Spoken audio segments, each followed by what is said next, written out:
Saket IAS के YouTube channel पर सभी का स्वागत है। कैसे हैं आप लोग? भारतीय इतिहास के प्रैक्टिस सेट नंबर 6 में सभी का बहुत बहुत स्वागत है एक बार। और इससे पहले हम लोग 5 प्रैक्टिस सेट कर चुके हैं, तो सभी लोग इसको एंजॉय कर रहे हैं। मैंने देखा सभी लोग, लेकिन कमेंट नहीं करते आप लोग, कुछ भी नहीं लिखते उसमें, तो मुझे पता नहीं चल पाता है कि आप इसको प्रैक्टिस करने के बाद आप कैसा फील कर रहे हैं, क्या इसमें आपको और रिफॉर्म होना चाहिए, क्या व्याख्या में थोड़ा सा और मैटर ऐड करना चाहिए या सही है।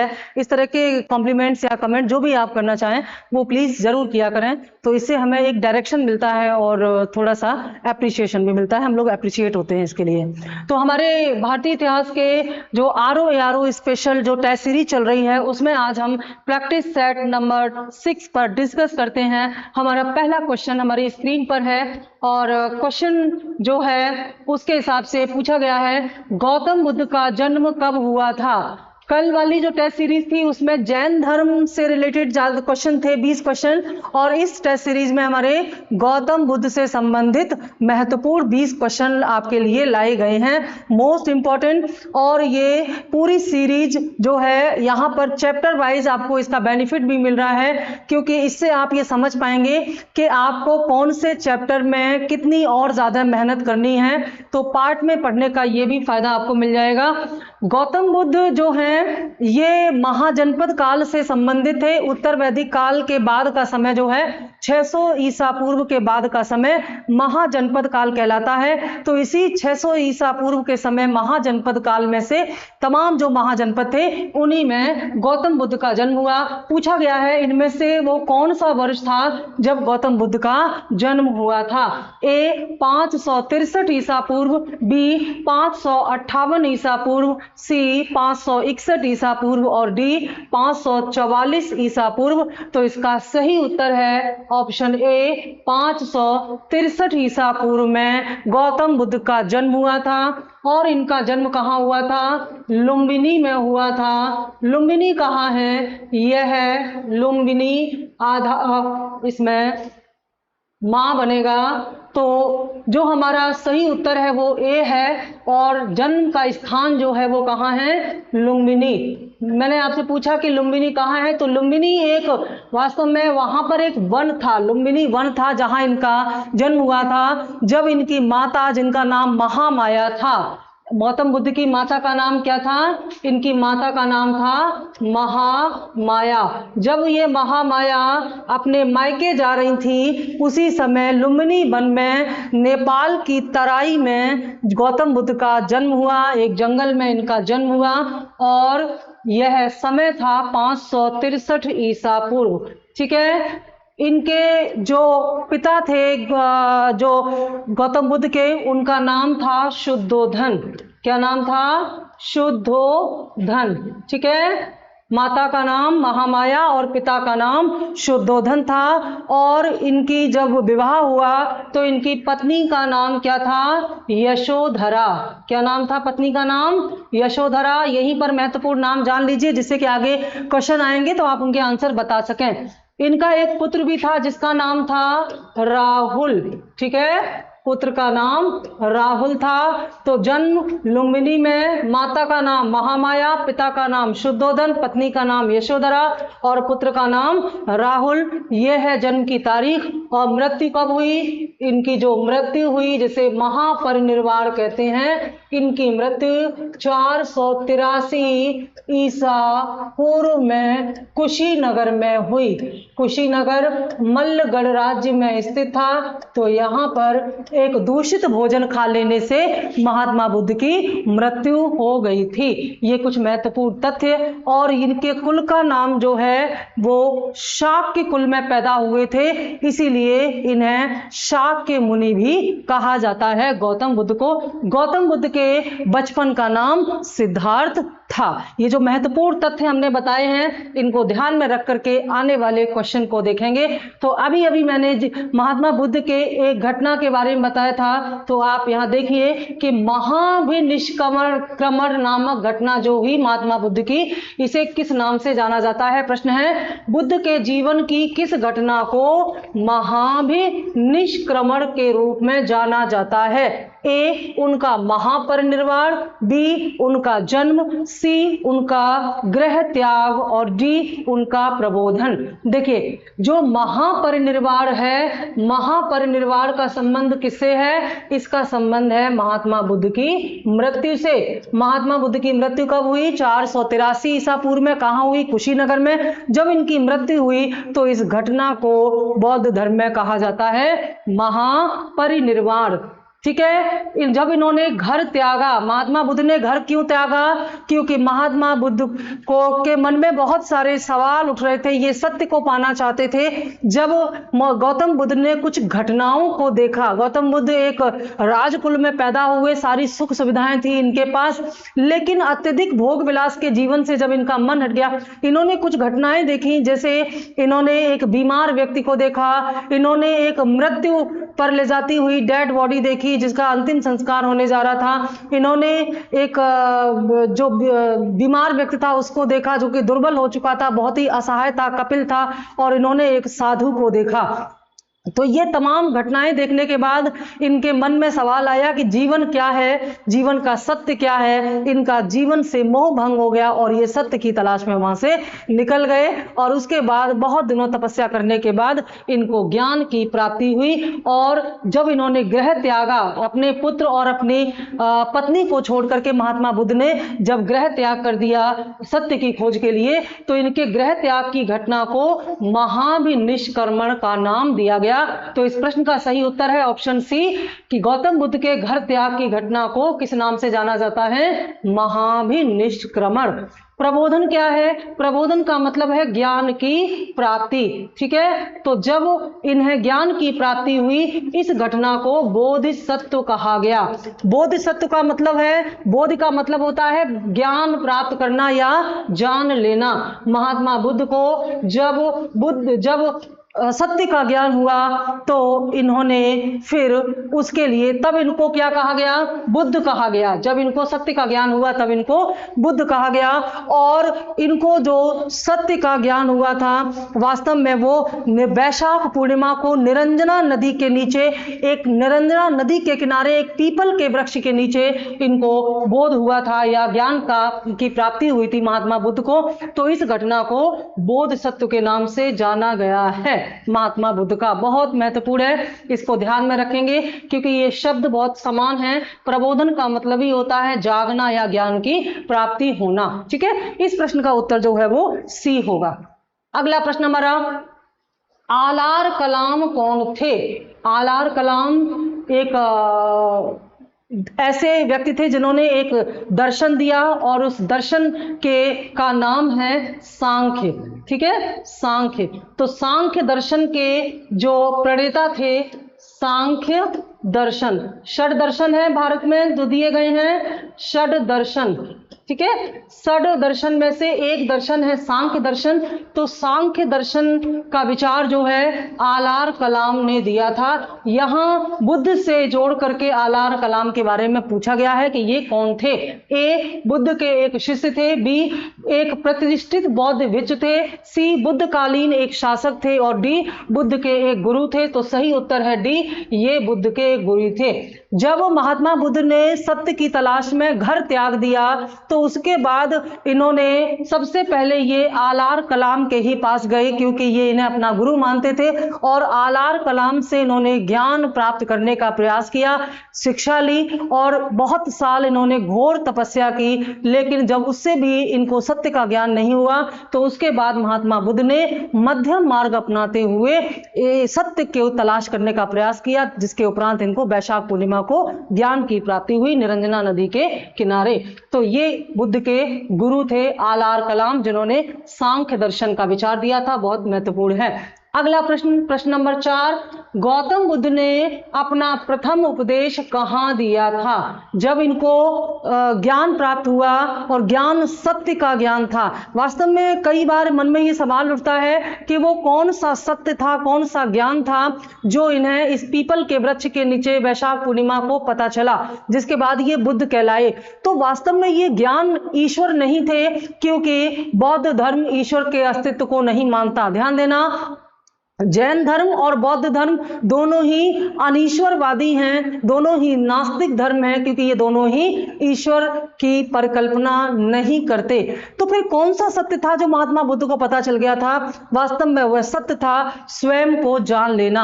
इन्होंने मध्यम मार्ग का पालन करते हुए स्वयं को जान लेने की शिक्षा ही सबको दी है। और बुद्ध कहते हैं कि जिसने स्वयं को जान लिया उसने सत्य को जान लिया। मैं कौन हूं, क्यों हूं, इस प्रकार के प्रश्नों के उत्तर इनको पता चल रहे। और इसीलिए महात्मा बुद्ध कहते हैं स्वयं को जानो, अपने अस्तित्व के कारण को ढूंढो। और बौद्ध धर्म का यही ज्ञान है जो इन्हें प्राप्त हो गया था। तो यह ज्ञान प्राप्त होने के बाद गौतम बुद्ध ने अपने इस ज्ञान को दूसरे लोगों को बचाने के लिए इसका उपदेश दिया। तो पूछा गया है कि गौतम बुद्ध ने अपना प्रथम उपदेश किसे दिया था? ठीक है, कहां दिया था? पूछा गया है गौतम बुद्ध ने अपना प्रथम उपदेश कहां दिया था? ए वैशाली में, बी कौशाम्बी में, सी सारनाथ में और डी पावापुरी में। तो उस जगह का नाम है सारनाथ। सारनाथ उत्तर प्रदेश में बनारस के पास स्थित है। और सारनाथ का एक प्राचीन नाम भी है, बहुत महत्वपूर्ण है, ऋषि पत्तम। ऋषि पत्तम या ऋषि पत्तनम भी कहीं कहीं लिखा रहता है। तो ऋषि पत्तनम इसी सारनाथ का प्राचीन नाम है, इसे आप ध्यान में रखेंगे। और महात्मा बुद्ध द्वारा ये जो उपदेश दिया गया था इसे किस नाम से जाना गया? इसे कहा गया धर्म चक्र प्रवर्तन। बहुत ज्यादा महत्वपूर्ण है ये घटना बौद्ध साहित्य में या बौद्ध धर्म में धर्म चक्र प्रवर्तन के नाम से जाना गया है। ठीक है, तो सारनाथ में गौतम बुद्ध ने अपना जो प्रथम उपदेश दिया उसे धर्म चक्र प्रवर्तन के नाम से जाना गया। अगला प्रश्न, क्वेश्चन नंबर 5, भारतीय कला में बुद्ध के जीवन की किस घटना का चित्रण मृग सहित चक्र द्वारा हुआ है? ए महाभिनिष्क्रमण, बी संबोधि, सी प्रथम उपदेश, डी निर्वाण। तो जो बुद्ध के जीवन की वह घटना जिसका चित्रण जो है मृग सहित चक्र के रूप में किया गया है वह है प्रथम उपदेश। ठीक है, ऑप्शन सी। महात्मा बुद्ध द्वारा सारनाथ में जो पहला उपदेश दिया गया, इस घटना को चित्र के रूप में जो भारतीय कला में दर्शाया गया है वह है मृग सहित चक्र। कहाँ मिला था ये जो प्रथम उपदेश कहाँ दिया था? इन्होंने सारनाथ में दिया था। मैंने पीछे बताया सारनाथ का एक नाम जो मैंने बताया ऋषि पत्तनम और एक और नाम है इसका मृगदाव। एक नाम इसका और है मृगदाव। मृगदाव का मतलब होता है काले हिरणों का जंगल। काले हिरण यहाँ ज्यादा रहते थे, तो काले हिरणों वाला जो जंगल है या वन है, इसी नाम पर यहाँ पर काले हिरण ज्यादा रहते थे, इसका नाम मृगदाव भी है। किसका? सारनाथ का। और एक नाम मैंने क्या बताया? ऋषि पत्तम या ऋषि पत्तनम। ठीक है, ये प्रश्न पूछ ले जाते हैं तो आप इनको ध्यान में रखेंगे। तो ये मृग सहित चक्र जो है प्रथम उपदेश या धर्म चक्र प्रवर्तन से संबंधित है। अगला प्रश्न, बुद्ध ने सर्वाधिक उपदेश कहाँ दिए थे? ए वैशाली में, बी श्रावस्ती में, सी कौशाम्बी में और डी राजगृह में। देखिए, जब महात्मा बुद्ध को ज्ञान प्राप्त हुआ उस समय का जो समाज था, दरअसल क्योंकि महात्मा बुद्ध जो है ये महाजनपद काल में उत्पन्न हुए 6ठी शताब्दी ईसा पूर्व में।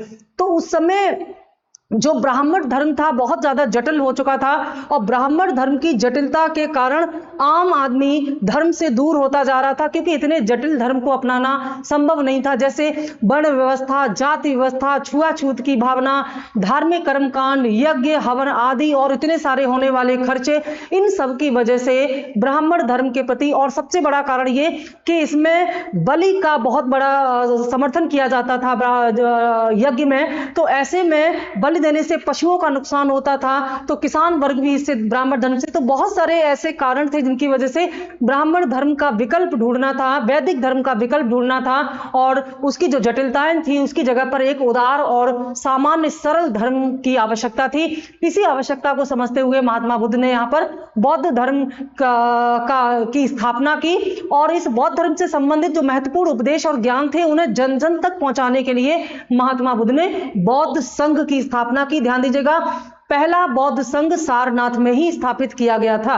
तो संघ के द्वारा इनका प्रचार प्रसार किया जाता था और महात्मा बुद्ध और उनके अनुयायी तमाम जो यात्राएं किया करते थे, उन यात्राओं के द्वारा जगह जगह पर लोगों को बौद्ध धर्म से संबंधित दर्शन और उपदेश दिया करते थे। तो पूछा गया है कि इनमें से वो कौन सी जगह है जहां पर महात्मा बुद्ध ने सर्वाधिक या सबसे ज्यादा उपदेश दिए थे। तो इसका जो उत्तर है वह है बी, श्रावस्ती। ठीक है, महात्मा बुद्ध ने सर्वाधिक उपदेश जो है श्रावस्ती में ही दिए थे।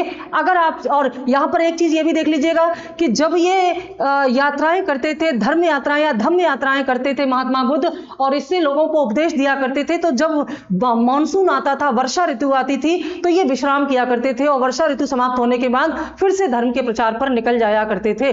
तो ऐसे में सबसे ज्यादा वर्षा जो ऋतुओं में जो इन्होंने विश्राम किया है वो वैशाली में किया है। यह प्रश्न पूछा जाता है कि महात्मा बुद्ध ने सबसे ज्यादा जो वर्षा विश्राम कहां किए हैं, वो वैशाली में किए हैं, और सबसे ज्यादा जो उपदेश दिए हैं वो कहां दिए हैं, श्रावस्ती में दिए हैं। बहुत महत्वपूर्ण है, ये ध्यान रखिएगा इसको।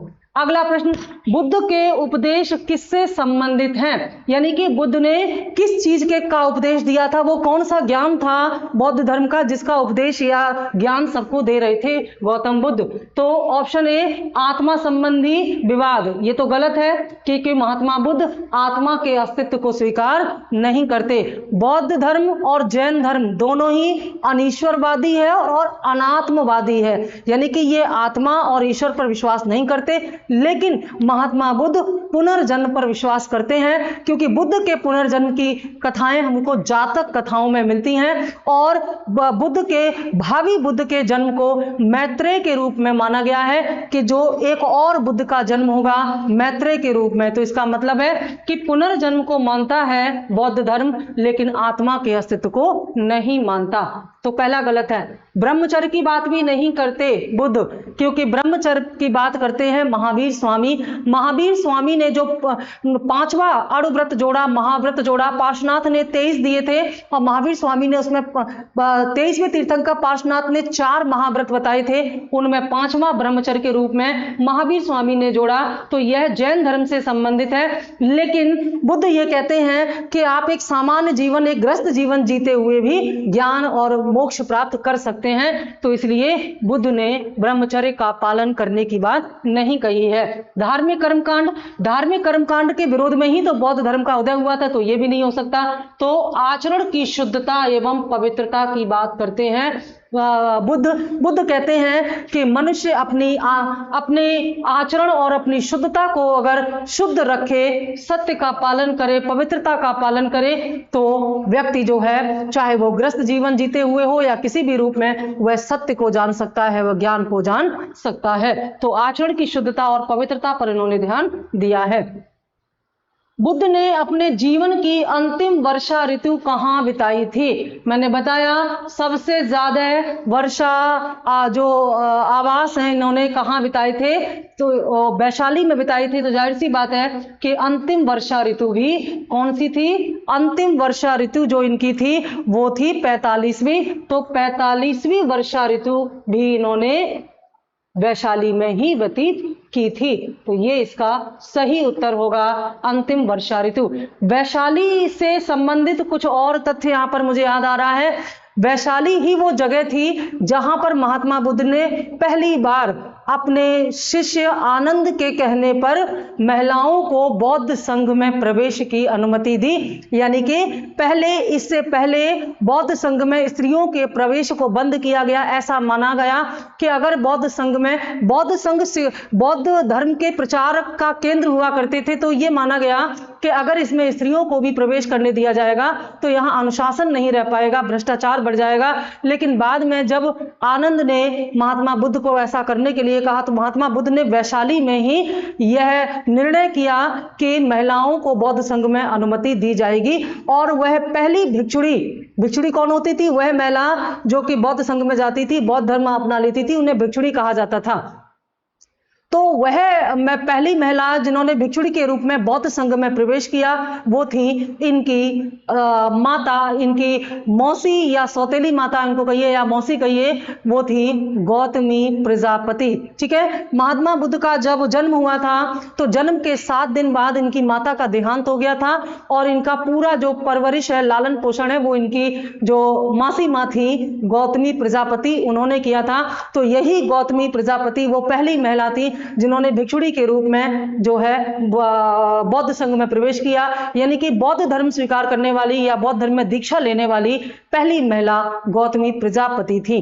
ठीक है, और इन्हीं प्रजापति के गौतमी वंश के आधार पर, कुल के आधार पर इन्हें गौतम बुद्ध भी कहा जाता है। तो कुल मिलाकर के जो यहाँ पर हम बात कर रहे थे कि वैशाली से संबंधित जो कथन है, तो पहला कथन ये है तथ्य कि यही वो जगह है जहां पहली बार महिलाओं को संघ में प्रवेश की अनुमति दी गई। किसकी अनुमति से? आनंद की अनुमति से। लेकिन एक और यहां पर तथ्य स्पष्ट हो रहा है कि वैशाली की नगर वधू थी, एक नगर वधू जिन्हें गणिका भी कहते हैं। ठीक है, नगर वधू या गणिका, जिनका नाम था आम्रपाली। तो आम्रपाली को वैशाली में ही गौतम बुद्ध ने बौद्ध धर्म में दीक्षित किया था। ठीक है, बौद्ध धर्म में दीक्षित किया था या दीक्षा दी थी। ध्यान दें, संघ में प्रवेश करने वाली पहली महिला गौतमी प्रजापति हैं, लेकिन यहाँ पर एक गणिका के रूप में जो कि अछूत मानी जाती थी, इनको भी समाज में सम्मानजनक स्थान मिल सके और इनके लिए भी धर्म के द्वार खुले हों, इसलिए गौतम बुद्ध ने आम्रपाली को बौद्ध धर्म में दीक्षित करके एक बहुत बड़ा संदेश दिया। बौद्ध धर्म के दरवाजे सबके लिए खुले थे, चाहे वो किसी भी वर्ण व्यवस्था से हो, किसी भी जाति से हो, किसी भी समाज के किसी भी अंग से हो, सभी के लिए बौद्ध धर्म खुला हुआ था। ठीक है, तो ये महत्वपूर्ण यहाँ पर तथ्य आपको बताया गया। अगला प्रश्न है, महापरिनिर्वाण मंदिर कहाँ स्थित है? देखिए, वैसे तो बौद्ध धर्म और जैन धर्म दोनों ही मूर्ति पूजा का विरोध करते हैं। महात्मा बुद्ध और महावीर स्वामी ने मूर्ति पूजा का विरोध किया था, और लेकिन बाद में फिर बौद्ध धर्म का विभाजन 2 भागों में हो गया। यहाँ पर हीनयान और महायान के रूप में 2 संप्रदाय आ गए बौद्ध धर्म में। तो जो महायानी संप्रदाय के बौद्ध थे ये परिवर्तनवादी थे, समय के साथ इन्होंने अपने परिवर्तन किए, लेकिन हीनयानी परंपरागत बौद्ध धर्म का ही पालन करते थे। तो महायान संप्रदाय का पालन करने वाले बौद्ध या बुद्ध के अनुयायियों ने बाद में महात्मा बुद्ध की मूर्ति बना करके इनकी पूजा की, और मूर्ति बना करके जो पूजा की उसी से संबंधित ये मंदिर है। और ऐसा मंदिर जो है वो कुशीनगर में स्थित है, क्योंकि कुशीनगर में ही महात्मा बुद्ध की मृत्यु हुई थी, महापरिनिर्वाण हुआ था। तो इनकी जो मृत्यु हुई थी 483 ईसा पूर्व में, उसके बाद ही फिर इनका मंदिर यहाँ पर बनाया गया। ध्यान दें, ये महायान संप्रदाय से संबंधित था। महात्मा बुद्ध की जो मूर्ति है, महात्मा बुद्ध की पहली मूर्ति मथुरा शैली में बनाई गई थी। ठीक है, मूर्ति शैली आपको बाद में पढ़ाया जाएगा, मथुरा शैली में बनाई गई थी। लेकिन सर्वाधिक मूर्तियां जो हैं, इनकी नंबर ऑफ जो मूर्तियां हैं सबसे ज्यादा किस में बनाई गई हैं? ये बनाई गई हैं गांधार शैली में। ठीक है, गांधार शैली में सबसे ज्यादा है, जबकि पहली मूर्ति जो है बुद्ध की वो मथुरा शैली में बनाई गई है। और महायान संप्रदाय के जो अनुयायी थे वो बुद्ध की मूर्ति बना करके इनकी पूजा किया करते थे। ठीक है, महात्मा बुद्ध का महापरिनिर्वाण किसके गणतंत्र में हुआ था? ठीक है, महात्मा बुद्ध का महापरिनिर्वाण किस जगह हुआ था? कुशीनारा में हुआ था। ये तो हमने आपको बता दिया, कुशीनारा। लेकिन वो कुशीनारा कौन सा गणतंत्र था? आप जानते हैं कि उस समय जो 16 महाजनपद थे, ध्यान से समझिएगा, 16 महाजनपद थे, इसीलिए इसको जनपद काल या महाजनपद काल कहा जाता है। उनमें से 2 ऐसे थे जहां पर गणतंत्रात्मक व्यवस्था थी, यानी कि जहां पर गणतंत्र था। बाकी 14 में राजतंत्रात्मक व्यवस्था थी। तो ये 2 गणतंत्र कौन कौन से थे? एक था वज्जी और दूसरा था मल्ल। ठीक है। तो वज्जी और मल्ल दो गणतंत्रों में से ये जो कुशीनगर है, जहां पर कुशीनारा, जहां पर मृत्यु हुई थी महात्मा बुद्ध की, महापरिनिर्वाण प्राप्त हुआ था, ये इनमें से किस गणतंत्र में आता है, ये आपसे पूछा गया है। ए मल्लों के, बी लिच्छवियों के, सी शाक्यों के और डी पालों के। तो यहाँ गणतंत्र के रूप में केवल एक का ही उल्लेख किया गया, यही हमारा उत्तर होगा। मल्लों के गणराज्य में जो कुशीनगर, मल्ल संघ में जो कुशीनगर गणराज्य था, उसी में मल्ल जो है 8 गणराज्यों का संघ था। इसमें 8 गणराज्य थे, तो उनमें 8 में से एक कुशीनारा था, जिसमें दूषित भोजन खा लेने की वजह से महात्मा बुद्ध की मृत्यु हो गई थी। ये जो गणराज्य थे, गणराज्यों की व्यवस्था, यानी कि जो महाजनपद काल थे, उस या बुद्ध का जो समय था, उस समय 2 प्रकार की राजनीतिक व्यवस्था थी, एक राजतंत्रात्मक और दूसरी गणतंत्रात्मक। राजतंत्रात्मक में उत्तराधिकार का नियम चलता था, राजा का पुत्र ही राजा होगा। लेकिन गणतंत्रात्मक व्यवस्था में जो एक समूह होता था श्रेष्ठ जनों का, कुलीनों का समूह होता था, वो योग्य व्यक्ति का चुनाव करके उसको राजा के पद पर नियुक्त करता था। कुछ एक ये लोकतंत्रात्मक व्यवस्था का अंग है, तो हम कह सकते हैं कि ये भारत में सबसे पुराने लोकतंत्र का उदाहरण है। सबसे ओल्डेस्ट डेमोक्रेसी के एग्जाम्पल है वज्जी और मल्ल संघ। ठीक है, तो मल्ल संघ में ही था कुशीनगर, जहां इनको महानिर्वाण प्राप्त हुआ था। गौतम बुद्ध ने अपनी मृत्यु के उपरांत बौद्ध संघ का नेतृत्व किसको दिया था, यानी कि बौद्ध संघ के नेतृत्व के लिए किसे नामित किया था गौतम बुद्ध ने, जब इनकी मृत्यु हो गई थी तब। ठीक है, देखिए अपने जीवित रहते तो पूरे संघ का नेतृत्व महात्मा बुद्ध के पास ही था। महात्मा बुद्ध की लीडरशिप में ही उनके तमाम जो अनुयायी थे, वे जगह जगह बौद्ध धर्म का प्रचार करते थे। लेकिन जब बौद्ध धर्म की मृत्यु हो गई, तो फिर उसका प्रचार करने के लिए, उसका जो एक तरह से नियंत्रण करने के लिए एक किसको नियुक्त किया गया था, ये आपसे पूछा गया है। नेतृत्व करने के लिए किसे नामित किया गया था? ए आनंद, बी महाकश्यप, सी उपाली और डी इनमें से कोई नहीं। तो वह नाम है बी महाकश्यप। महाकश्यप ही वो व्यक्ति थे जिनको गौतम बुद्ध की मृत्यु के बाद बौद्ध संघ का नेतृत्व दिया गया था। एक तरह से यहाँ पर ये गौतम बुद्ध के उत्तराधिकारी भी दिखाई देते हैं, बहुत महत्वपूर्ण है ये। आनंद और उपाली इनके शिष्य थे। निम्न में से कौन बुद्ध के जीवन काल में ही संघ का प्रमुख होना चाहता था, यानी कि इनमें से वो कौन सा व्यक्ति है जो महात्मा बुद्ध के जीवित रहते हुए भी बौद्ध संघ का हेड बनना चाहता था, उसका लीडर या नेता बनना चाहता था, पूरे संघ का नियंत्रण अपने पास रखना चाहता था? जाहिर सी बात है वह व्यक्ति महात्मा बुद्ध का विरोधी ही होगा। तो चलिए देखते हैं कौन था वो। ए देवदत्त, बी महाकश्यप, सी उपाली और डी आनंद। तो उसका नाम है देवदत्त। ठीक है, देवदत्त कौन था? देवदत्त महात्मा बुद्ध का चचेरा भाई था। ठीक है, ये इनका चचेरा भाई था और यह इनका विरोधी भी था। यह महात्मा बुद्ध का विरोधी था, तो इसलिए यह महात्मा बुद्ध के जीवित रहते हुए ही संघ का नेतृत्व करना चाहता था, लेकिन ऐसा वह करने में सफल नहीं हो पाया। बाकी उपाली और आनंद इनके शिष्य थे। महाकश्यप को मैंने बता ही दिया, इनकी मृत्यु, महात्मा बुद्ध की मृत्यु के बाद संघ का नेतृत्व महाकश्यप ने ही किया था। अगला प्रश्न, बौद्ध संघ में भिक्षुणी के रूप में स्त्रियों के प्रवेश की अनुमति बुद्ध द्वारा कहाँ दी गई थी? अभी इस प्रश्न का अनुसरण हम लोग पीछे व्याख्यान में कर चुके हैं। तो भिक्षुणी कौन होती हैं?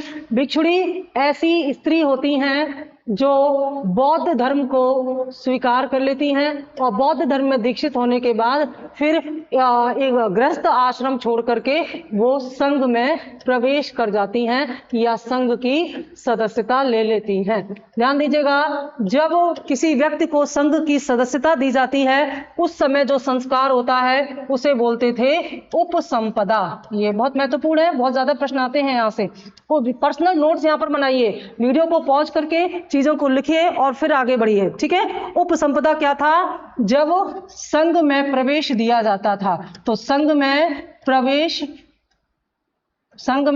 प्रवेश के समय जो संस्कार किया जाता था, जो क्रिया की जाती थी, उसे क्या बोलते थे? उसे उपसंपदा कहा जाता था। तो जब कोई पुरुष बौद्ध संघ में प्रवेश करता तो उसे भिक्षुण कहा जाता था, और जब कोई स्त्री बौद्ध संघ में प्रवेश करती थी तो उसे भिक्षुणी कहा जाता था। पूछा गया है कि बौद्ध संघ में भिक्षुणी के रूप में स्त्रियों को प्रवेश की अनुमति बुद्ध ने कब दी थी, या कहाँ दी थी? ठीक है, तो आपने पीछे देखा था कि यह अनुमति बुद्ध ने वैशाली में दी थी, और यह इसलिए दी थी क्योंकि जो आम्रपाली थी, ये आम्रपाली नगर वधु थी और ये बौद्ध धर्म को स्वीकार करना चाहती थी, क्योंकि इनका काम जो था वो गणिका का था, नगर वधु का था, समाज में थोड़ा सा इनका सही स्थान नहीं था। तो इसलिए महात्मा बुद्ध ने एक संदेश दिया समाज को कि बौद्ध धर्म के दरवाजे सबके लिए खुले हुए हैं, बौद्ध संघ के दरवाजे सबके लिए खुले हुए हैं, इसलिए वैशाली की नगर वधु आम्रपाली को भी बौद्ध धर्म में दीक्षित किया महात्मा बुद्ध ने स्वयं, और भिक्षुणी के रूप में स्त्रियों को प्रवेश में आने की अनुमति यहाँ पर दे दी गई। लेकिन प्रथम भिक्षुणी जो बनने वाली थी वो थी इनकी मौसी गौतमी प्रजापति। ठीक है, अगला प्रश्न, भारत में पहली जिस मानव प्रतिमा की पूजा की गई थी वह कौन थी? बहुत महत्वपूर्ण क्वेश्चन है कि भारत में इससे पहले कभी किसी मानव की मूर्ति बना करके पूजा नहीं की गई थी। यह पहला समय था जब किसी मानव को मूर्ति बना करके पूजा गया था। ए ब्रह्मा की, बी विष्णु की, सी बुद्ध की और डी शिव की। तो सी बुद्ध ही वह पहले मानव थे जिनकी प्रतिमा या मूर्ति बना करके पूजा गया था। और किसने पूजा था? बौद्ध धर्म की महायान संप्रदाय ने। बौद्ध धर्म का जो महायान संप्रदाय था, इस महायान संप्रदाय में पहली बार बुद्ध की मूर्ति बना करके पूजा गया था। इससे पहले यद्यपि ब्रह्मा की मूर्ति भी हुआ करती थी, विष्णु की भी मूर्ति भी थी, शिव की मूर्ति भी थी, लेकिन ये देवता थे, ये मानव नहीं थे। मानव, पहला मानव जिसकी मूर्ति बना के पूजा गया वो बुद्ध थे। तो प्रश्न नंबर 14 का सही उत्तर होगा ऑप्शन सी। ठीक है, अगला प्रश्न, अफगानिस्तान में बामियान किसके लिए प्रसिद्ध था? बहुत महत्वपूर्ण क्षेत्र है बामियान।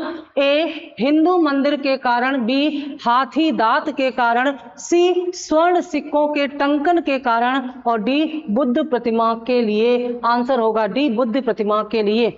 बामियान में बुद्ध की सबसे बड़ी प्रतिमा, विश्व में बुद्ध की सबसे बड़ी प्रतिमा बामियान में स्थापित की गई थी, जो कि अफगानिस्तान में पड़ता है। लेकिन वर्ष 2001 में जो तालिबानी थे उन्होंने बामियान में इस बुद्ध की प्रतिमा को तोड़ डाला, क्योंकि मुस्लिम धर्म में मूर्ति पूजा को गलत माना गया है और मूर्ति पूजकों को यहाँ पर विरोध किया जाता है। तो मूर्ति पूजा का विरोध करते हुए, मूर्ति पूजा को बुत परस्ती कहते हैं मुस्लिम धर्म में, और बुत परस्ती को इसमें गलत माना गया है, इसलिए बुद्ध की बुत यानी कि प्रतिमा को यहाँ पर खंडन कर दिया गया अफगानिस्तान के बामियान में तालिबानियों के द्वारा। अगला प्रश्न है, बौद्ध संघ मठवासियों का एक संगठन था, यानी कि बौद्ध संघ किस प्रकार के लोगों का संगठन था, या यहाँ पर जो मठवासी रहते थे वो क्या काम करते थे और कौन थे? ए जो धम्म के शिक्षक बने, बी जिसने शिक्षा के प्रसार में मदद की, सी राज्य की एकात्मकता में मदद करने हेतु, डी विपत्ति के समय गरीबों को राहत प्रदान करने हेतु। तो ऑप्शन ए सही होगा, जो धम्म के शिक्षक बने।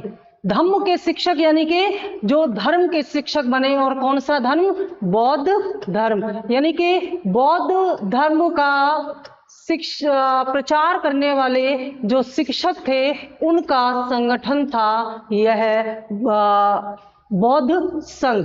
ठीक है, और पहला बौद्ध संघ इस प्रकार का कहाँ बनाया गया था? सारनाथ में, जहां महात्मा बुद्ध ने सबसे पहले अपना उपदेश दिया था धम्म चक्र प्रवर्तन के रूप में। अगला प्रश्न, निम्न राज्यों में से किसका संबंध बुद्ध के जीवन से था? पूछा गया है, इनमें से किसका संबंध बुद्ध के जीवन से था? ठीक है, ए अवंती, पहला अवंती, दूसरा गांधार, तीसरा कौशल और चौथा मगध।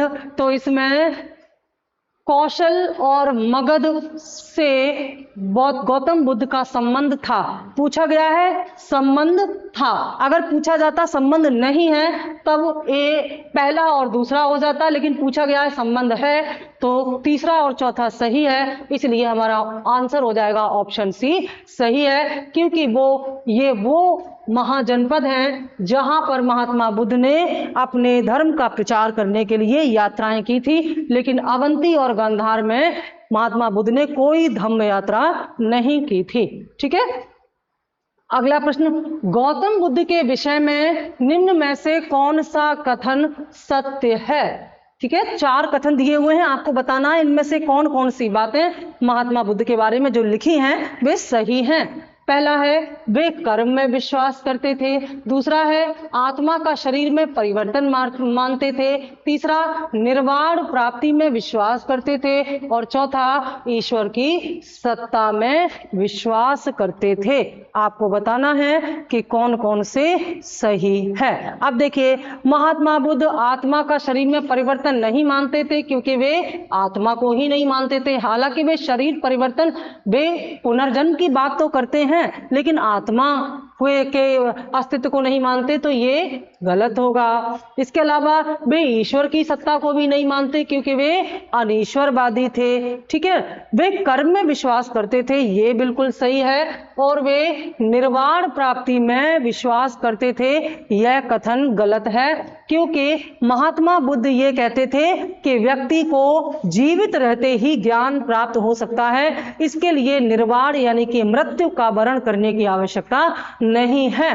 क्योंकि मध्यम मार्ग की बात करते थे बुद्ध, तो बुद्ध के बारे में ये जो 4 बातें लिखी हुई हैं उनमें से केवल पहला वाला सही है, तो हमारा राइट आंसर होगा ऑप्शन ए सही है। ठीक है, अगला प्रश्न, बौद्ध धर्म के विषय में कौन से कथन सही हैं? फिर से बौद्ध धर्म के संबंध में सही कथनों को पूछ लिया गया है। 3 कथन लिखे हुए हैं। पहला, इसने वर्ण एवं जाति को अस्वीकार नहीं किया था। दूसरा, इसने ब्राह्मण वर्ग की सर्वोच्च सामाजिक कोटि को चुनौती दी थी। पूछा गया है सही है, ध्यान देना, ये नहीं पूछा है सही नहीं है, जो सही है वो पूछा गया है। उसने ब्राह्मण वर्ग की सर्वोच्च सामाजिक कोटि को चुनौती दी थी। तीसरा, कुछ एक शिल्पों को निम्न माना था।